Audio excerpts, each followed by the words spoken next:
Está no ar Gestão Pública em Debate, um programa do Curso Superior Tecnológico de Gestão Pública do Centro Universitário Internacional, Uninter. Este programa ele complementa a formação dos nossos alunos de gestão pública na modalidade à distância. E ele também é transmitido pela CWB TV, TV Comunitária de Curitiba, canal 5 da NET e 72 da TVA. E ele pode ser acessado por todas as pessoas que têm parabólica digital através dos canais da rede EdSat. Este programa ele tem o apoio cultural do Instituto Professor Wilson Pickler. No programa de hoje, nós vamos debater o tema vida. E a questão será: onde há vida? E para isso nós convidamos o advogado e parapsicólogo Estevão Gutierrez Brandão Pontes.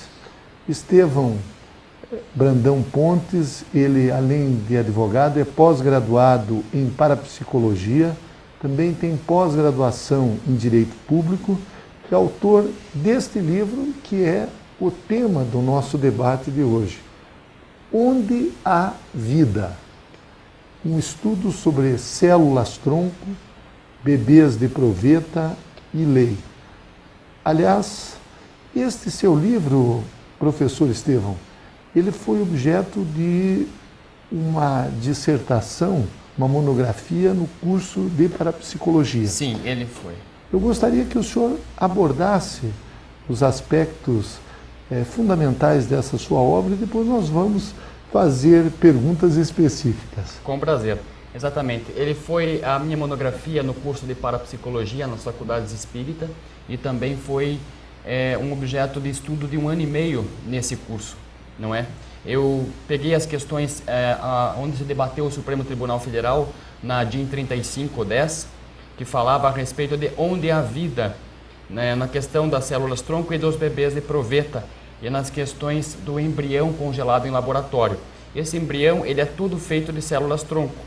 E havia a discussão nessa DIN, nessa ação direta de inconstitucionalidade, se há vida nesse embrião congelado. E a partir disso eu comecei a pesquisar toda a questão de conhecimento que eu tinha jurídica a respeito dessa questão vida, baseando-me no Código Civil, na Constituição Federal e outras leis esparsas, e também nas questões do fato da natureza vida, aonde é pesquisado por vários ramos da ciência diferentes.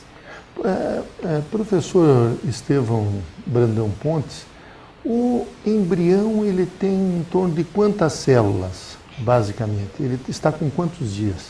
O embrião, depois de 15, 14 dias mais ou menos, ele começa nessa subdivisão que há depois de 14 dias, ele é todo formado de células-tronco, mais ou menos umas 8, 9, 12 divisões mais ou menos, e essas células-tronco eram utilizadas e ainda são utilizadas para fazer pesquisas para criar novos tecidos, porque elas são o que a gente chama de totipotentes, elas podem dar origem a novos tecidos.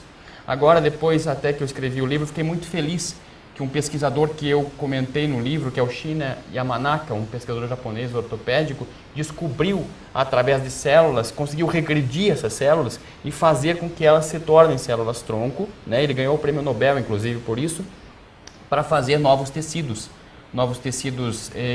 Isso pode dar uma origem a uma infinitude de pesquisas e ajudar, inclusive, pesquisas na área cardíaca, na regeneração de órgãos.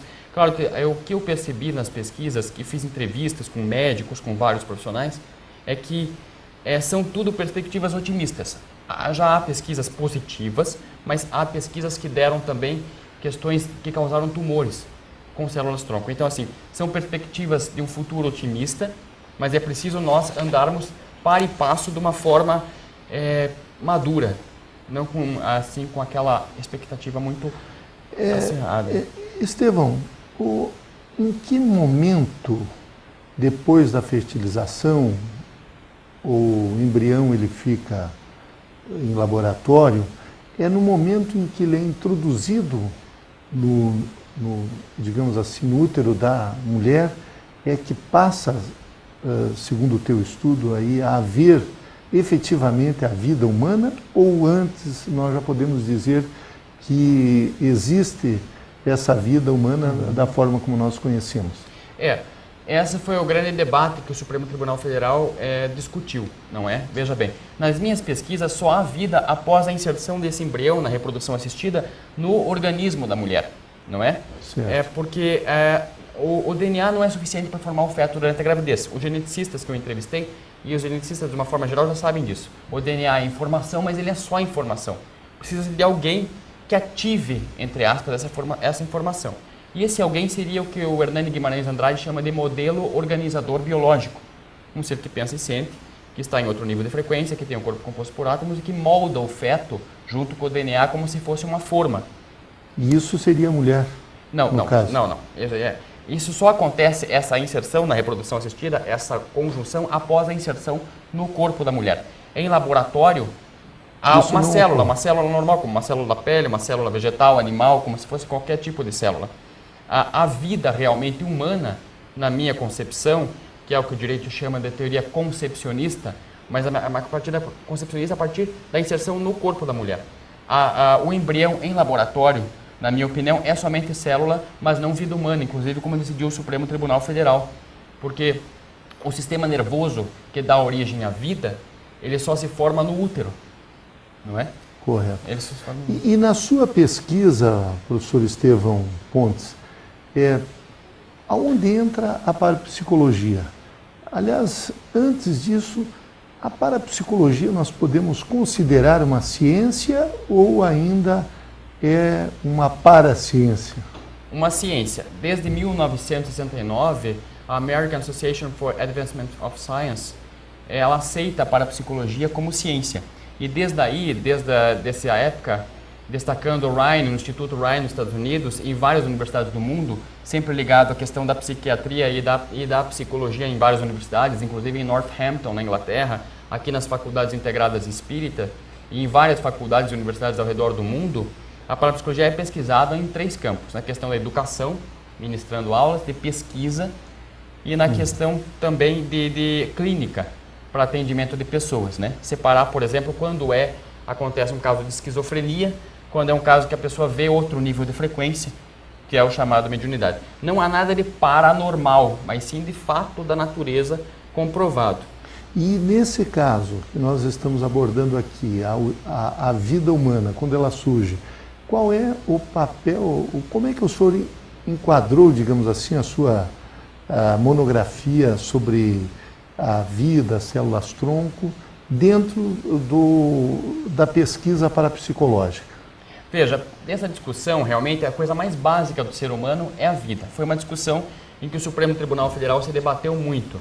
E sabendo das teses, das comprovações de que existe um ser que forma o feto junto com o DNA durante a gravidez, eu queria saber a partir de que momento este ser entra em contato com o embrião para moldar o feto. Então nós temos 5 pesquisas.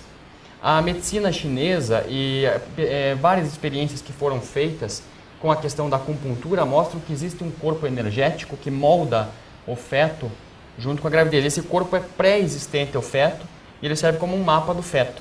Isso foi feito por vários cientistas, essas pesquisas, com um elemento chamado tecnécio, e percebeu que não é a via vascular, mas sim existe uma outra via que a acupuntura também usa, os meridianos, que comprova que existe um corpo energético que molda o feto, né? As pesquisas do Dr. Ian Stevenson, psiquiatra da Universidade de Virgínia, também pesquisam que há crianças, ele pesquisou mais de 3.000 crianças durante 40 anos ao redor do mundo, e crianças que dizem que lembram de encarnações passadas. Esse corpo energético seria a alma da pessoa, ou seria o espírito? O que o senhor... Eu acho que espírito e alma são palavras muito genéricas e ligadas a uma questão religiosa, cultural, e as pessoas no meio científico automaticamente a rejeitam. Eu prefiro falar que existem seres vivos, em outros níveis de frequência, seres vivos que têm o corpo composto por átomos, mas não podem ser vistos, porque os sentidos humanos, audição e visão, captam um nível de frequência muito limitado. Mas quando o senhor fala de um corpo energético, seria um ser numa outra dimensão que, dentro do útero, ele forma o ser humano. Para acontecer a reencarnação. Todos os povos ao redor do mundo referiram-se à reencarnação como fato da natureza. Inclusive na Europa, antes da ascensão da igreja, né? Por um concílio foi decidido por uma decisão política no ano 300 depois de Cristo, de que a igreja não acreditaria mais, como o cristianismo primitivo acreditava, que existe reencarnação e que vê isso como fato da natureza. Através das pesquisas ao redor do mundo, Jan Stevenson comprovou que isto é um fato da natureza. Eu não estou aqui ligado ao espiritismo, qualquer crença que seja. O que a ciência se interessa é ver o fato da natureza e analisá-lo, não a partir de qualquer crença, qualquer dogma, qualquer religião, qualquer coisa que seja, mas sim ver como a natureza trabalha. Então, através de pesquisas, foi percebido que existe esse corpo energético pela questão da acupuntura, já verificar que existe um corpo energético que molda o feto. As pesquisas do Dr. Jan Stevenson, do neuropsiquiatra Peter Fenwick, que várias pessoas que ele pesquisou dizem que em cirurgias viram-se fora do corpo também e viram objetos no telhado que era desconhecido da equipe médica, isso assim, descartando a hipótese de fraude ou de telepatia inconsciente com a equipe médica. Então são vários tipos de pesquisa que se somam. A pesquisa do Hernani Guimarães Andrade e do professor Carlos Alberto Tinoco, que são reconhecidas internacionalmente. Mas por uma questão cultural, a ciência automaticamente tem, alguns ramos da ciência, para não perderem o status, tem medo de afirmar ou falar alguma coisa nesse sentido, ao invés de analisarem as provas, as comprovações. O senhor me diz uma coisa, e quando há um aborto, por exemplo, um aborto espontâneo ou mesmo um aborto provocado, o que acontece com esse corpo energético que estava moldando o feto? O senhor chegou a investigar essa área? Eu fiz entrevistas com várias pessoas que dizem que veem outros níveis de frequência, captam outros níveis de frequência, além daqueles que a audição e a visão humana captam, né? Todos sabem que o golfinho, a baleia, o cachorro, o morcego captam níveis de frequência muito além do que o ser humano capta. E existem pessoas que também captam níveis de frequência além do que o ser humano capta normalmente. Fiz entrevistas com essas pessoas, verifiquei se não era fraude, né? E essas pessoas me afirmaram que as experiências que elas viram com o aborto, para o ser extrafísico, o aborto é muito mais impactante. Ele é realmente impactante. Sim. Então causa um trauma naquele ser espiritual que está moldando. Isso. Até o senhor é formado em parapsicologia também, o Pickler também, e a gente sabe que pelas pesquisas, pelas entrevistas que a gente faz, realmente o aborto de forma provocada é muito mais impactante ao ser extrafísico. O senhor falou a respeito das células-tronco. Então, naquele primeiro momento da fertilização in vitro, ainda não se tem, digamos, a vida humana como nós conhecemos. E agora, voltando para o lado do direito, para o direito do nascituro, ou seja, aquele que vai nascer. E aquele que vai nascer. Aliás, esse é um tema que está em debate no próprio Congresso Nacional, de se fazer uma espécie de um estatuto do nascituro. Mas hoje, pelo nosso Código Civil, pela legislação brasileira, para o direito do nascituro, aquele embrião que está lá fertilizado in vitro, ele já passa a ter direito a partir desse momento? Foi uma pesquisa justamente a partir daí que eu comecei a pesquisar, não é? Existem várias correntes, a corrente que fala, a corrente concepcionista e também uma corrente que fala natalista, né?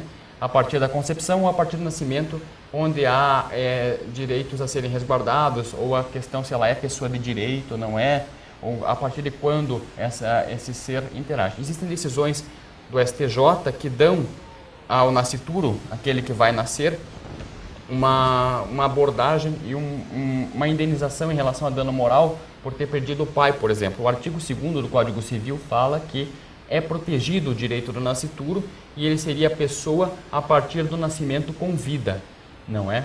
E no caso específico da reprodução assistida, eu entendi pelas pesquisas que eu fiz, entrevistas que eu fiz, não só pesquisas em livro, porque a pessoa que escreve um livro só repetindo o que os outros escreveram não adianta nada, mas entrevistas que eu fiz com pessoas, profissionais de várias áreas geneticistas, geneticistas, médicos, advogados, juristas e tantas outras pessoas, eu percebi que aquele ser, aquele embrião que está em laboratório, ele é somente uma célula.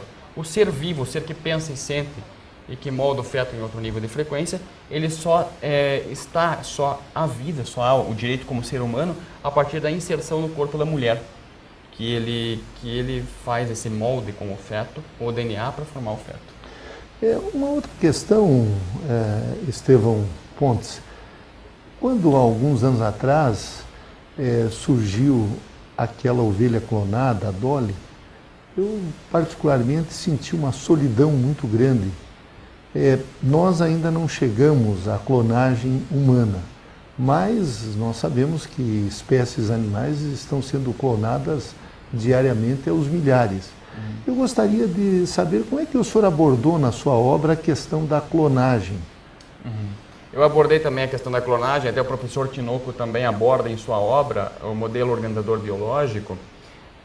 A clonagem foi feita pela ovelha Dolly, né? Causou grande impacto na época, assim como em 1978 causou também o primeiro bebê de proveta, que foi a Louise Brown.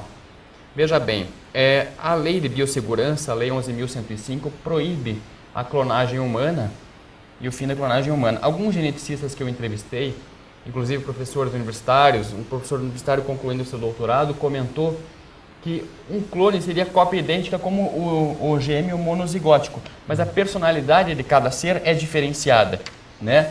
Até foi, inclusive eu pesquisei num acórdão e entrei em contato com a Suprema Corte do Canadá. O acórdão, que eu traduzi inclusive para o português, prevê que é proibido para fins militares a clonagem. Nós vemos clonagem humana? Clonagem humana. Nós vimos isso em ficções científicas, exércitos de clones e tal. Então, a lei já se adiantou nesse quesito, né? E proibiu, de qualquer forma, algum tipo de clonagem, engenharia genética com fins militares. Mas me parece que, há algum tempo atrás, não lembro se foi um cientista coreano, um cientista japonês, mas lá da Ásia, ele anunciou que ele estaria fazendo uma clonagem humana. O senhor tem informações a esse respeito ou tudo não passou, digamos, de notícia? Veja, a clonagem humana, ela é proibida, né? Ela é proibida. Esse acórdão canadense que eu verifiquei proibiu a clonagem humana e a lei de biossegurança também a proíbe, a lei 11.105 de 2005. Né? Mas tem alguns países ouvi falar isso em relação a um país da Ásia, mas parece que não teve um fundamento, né? O que é ciência? A ciência é aquilo que você chega no mesmo resultado em vários locais diferentes. Tendo esse mesmo resultado, você faz uma pesquisa que é publicada e sempre deve ser criticada por outros cientistas, né? Por outros pesquisadores. Para ela ter uma aceitação, várias pessoas têm que chegar ao mesmo resultado. Me parece que se num país isolado ele chegou a um resultado, mas outros ainda não chegaram, há de se analisar a pesquisa desse senhor para ver se realmente ela tem fundamento. Mas agora, perguntando ao senhor como pesquisador, como cientista, alguém que se debruçou sobre esse tema, isso é uma questão de tempo, a clonagem humana para a humanidade.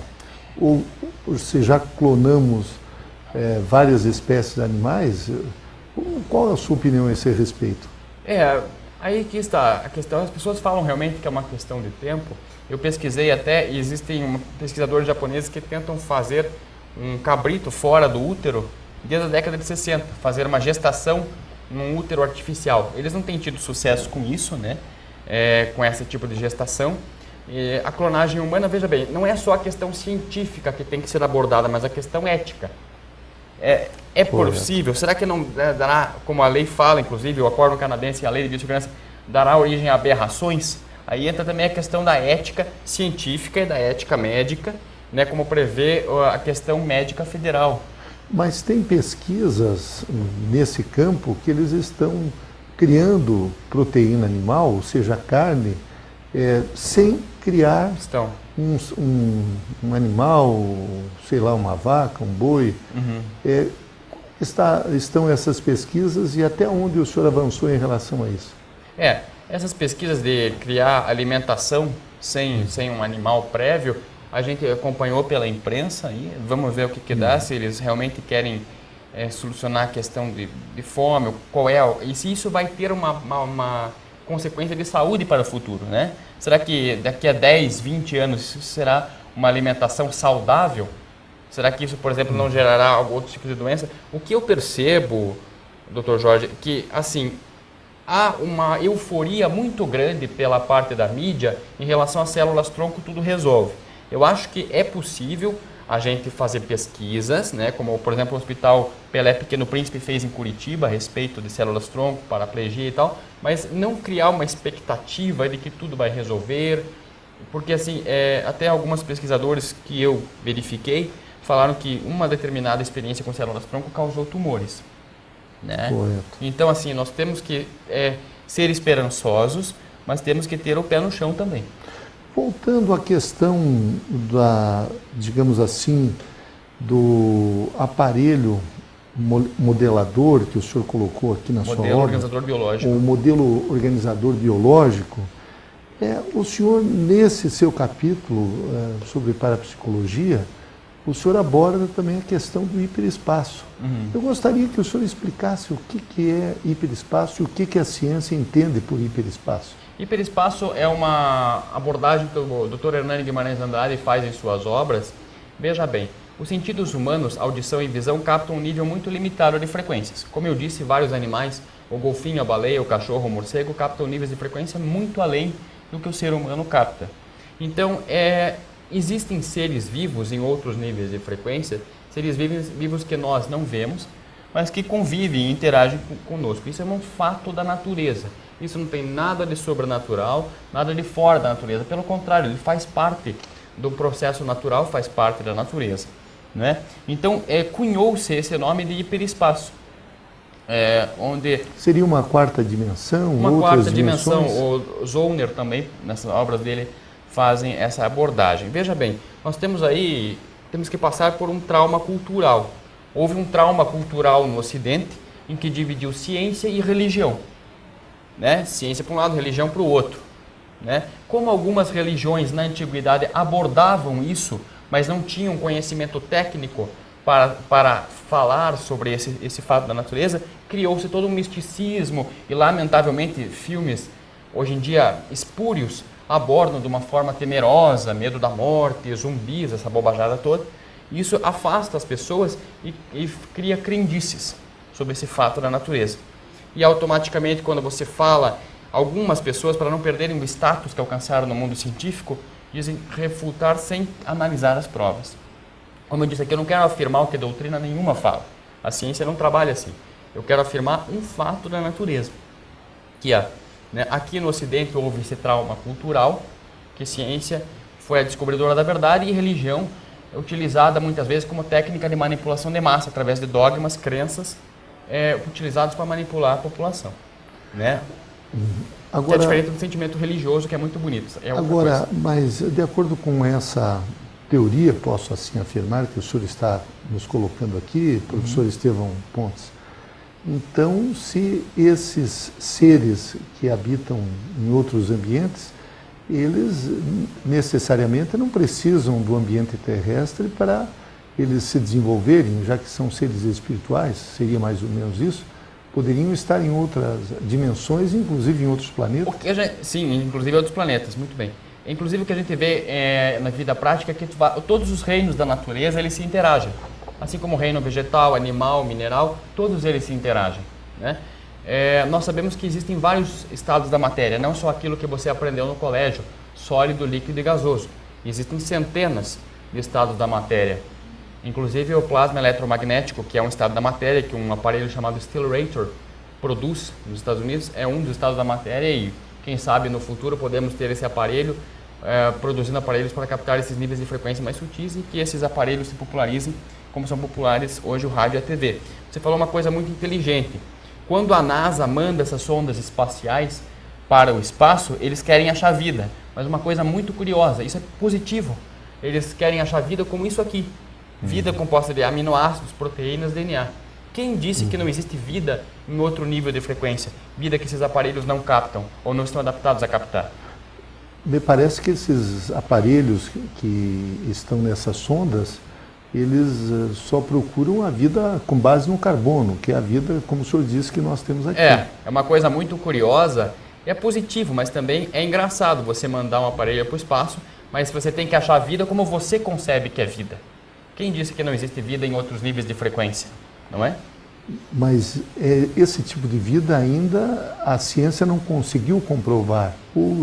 Tem algum estudo que possa comprovar Várias. esse Eu tipo? comprovo no meu livro que existem várias pesquisas que se somam, até pesquisadores que não se conheciam, e eu juntei ali, fiz uma conjunção de várias pesquisas que comprovam e dão numa direção de que existem seres vivos em outros níveis de frequência. E o senhor teria algum tipo de exemplo, assim, professor Estevão, desse tipo de ser? Seriam... quem estuda para ele apresenta, digamos, certos fenômenos, vê certos fenômenos ou observa certos fenômenos, mas alguém tira uma fotografia e ali aparece um ser num outro nível. É possível isso? É possível, tem as pesquisas com transcomunicação, a que vários pesquisadores se debruçam, né? E essas pesquisas com transcomunicação são populares no mundo todo.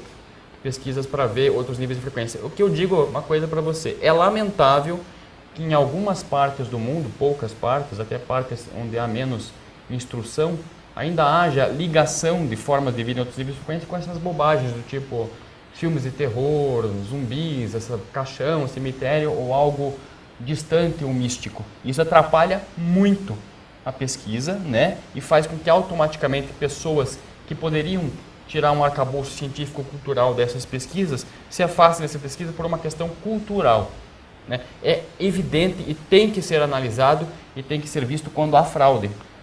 Isso tem que ser visto e tem que ser refutado. As pesquisas sérias devem ser cada vez mais feitas. O senhor teve como orientador na sua pesquisa o professor Carlos Alberto Tinoco, que sim, além de estudar parapsicologia, também é um grande intérprete dos Vedas e dos Upanishads, ou seja, a cultura indiana, a cultura védica. Eu gostaria que o senhor abordasse também esse aspecto relacionado ao professor Tinoco, seu orientador. Olha, foi um prazer imenso. O professor Tinoco tem uma grande sabedoria, tem um grande contato com vários ramos espiritualistas diferentes, né? Curitiba é uma cidade que tem uma questão muito positiva nesse sentido, parece que Porto Alegre também, Brasília também, tem vários grupos que lidam com esse fato da natureza de forma diferenciada. A Rosa Cruz, a Umbanda, a Maçonaria, a Gnose, a Teosofia, você deve lembrar da Faculdade de Parapsicologia que os parapsicólogos vão a vários grupos para ver como cada grupo lida com esse fato da natureza e com as capacidades psíquicas, são capacidades inerentes a todo ser humano. O professor Tinoco foi um grande orientador e ele tem um conhecimento muito vasto e é uma pessoa muito acessível. E para mim foi um prazer imenso tê-lo como orientador. Então, nós entrevistamos em Gestão Pública em Debate. O tema de hoje foi um pouco mais focada na própria vida, na existência humana. Entrevistamos o professor Estevão Gutierrez Brandão Pontes, e ele que é autor desse livro, Onde há Vida, Células Tronco, bebês de proveta e a Lei. Professor Estevão Pontes, eu quero agradecer muito a sua presença nesse programa. Eu que agradeço. E não tenho dúvidas de que o senhor contribuiu para a formação dos nossos alunos. Muito obrigado. Eu que agradeço, foi um prazer.